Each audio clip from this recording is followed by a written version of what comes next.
रूस ने क्यों यूक्रेन जंग में 36 घंटे की सीजफायर का ऐलान किया? यूक्रेन ने क्यों रूस की सीजफायर और बातचीत के ऑफर को ठुकरा दिया? और नाटो ने रूस की विध्वंसक साजिशों को लेकर क्यों आगाह किया? क्या बड़ा खुलासा किया है? विनाशक जंग की खबरों के लिए आप देखिए महायुद्ध टॉप 9। यूक्रेन के खिलाफ जारी जंग के बीच रूसी राष्ट्रपति पुतिन ने पहली बार 36 घंटे के सीज फायर का ऐलान किया है। रूसी चर्चों के आग्रह पर पुतिन ने आज और कल के लिए युद्ध विराम का ऐलान किया है। कई रूढ़िवादी ईसाई, जिनमें कि रूस और यूक्रेन में रहने वाले लोग भी शामिल हैं, 6 और 7 जनवरी को क्रिसमस मनाते हैं। क्रिसमस को लेकर ही रूस ने युद्ध विराम का ऐलान किया है। यूक्रेन ने पुतिन के 36 घंटे के सीज फायर के ऐलान को मानने से इनकार कर दिया है।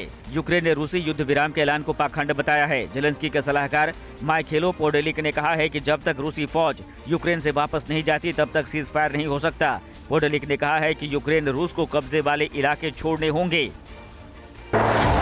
रूस और यूक्रेन के बीच जारी जंग को खत्म करने के लिए बीते 10 महीनों में कई बार कोशिशें की गई, लेकिन बात नहीं बनी। इस स्मार्टफोन के युग में भी ये फोटो स्टूडियो बना के साल में 30 लाख कमा रहे हैं।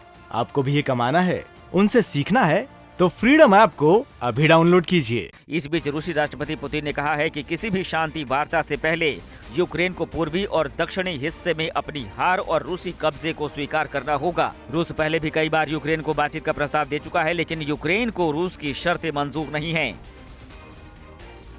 पुतिन के कुछ घंटों के सीज फायर करने के ऐलान पर यूक्रेनी राष्ट्रपति जेलेंस्की ने कहा है कि वे आगे बढ़ रही उनकी फौज को रोकने के लिए रूस की चाल है। जेलेंस्की ने कहा कि सीज फायर का ऐलान भी पूर्वी यूक्रेन के डोनबास में यूक्रेनी फौज की बढ़त को रोकने और हमारे हमलों से बचने के लिए रूस का कवर अप प्लान है। युद्ध अब तभी खत्म होगा जब यूक्रेन से रूसी फौज चली जाएगी और हम उन्हें खदेड़ देंगे।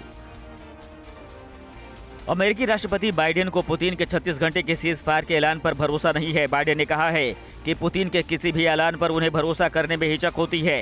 पुतिन ने 25 दिसंबर को नए साल के मौके पर यूक्रेन के अस्पतालों और चर्चों और नर्सरी पर बमबारी करने की तैयारी कर रखी थी।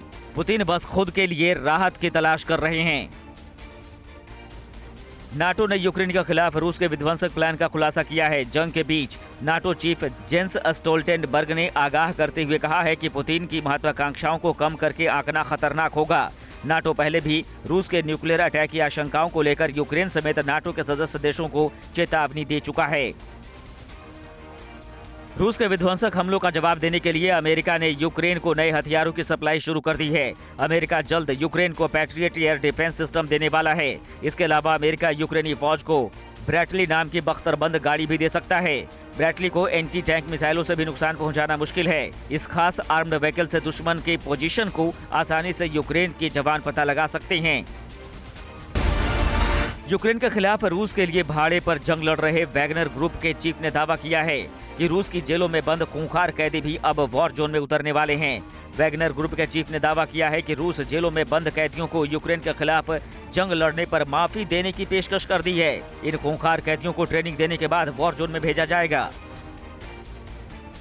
बेलारूस की ओर से यूक्रेन पर हमले के खतरे के बीच बेलारूस में बख्तरबंद गाड़ियों की एक और खेप पहुंची है। रूस ने यहां नए BTR-82A और BTR-80K टैंक भेजे हैं। हथियारों और बख्तरबंद गाड़ियों की इस खेप में मेडिकल वैन और रिकवरी गाड़ियां भी शामिल हैं।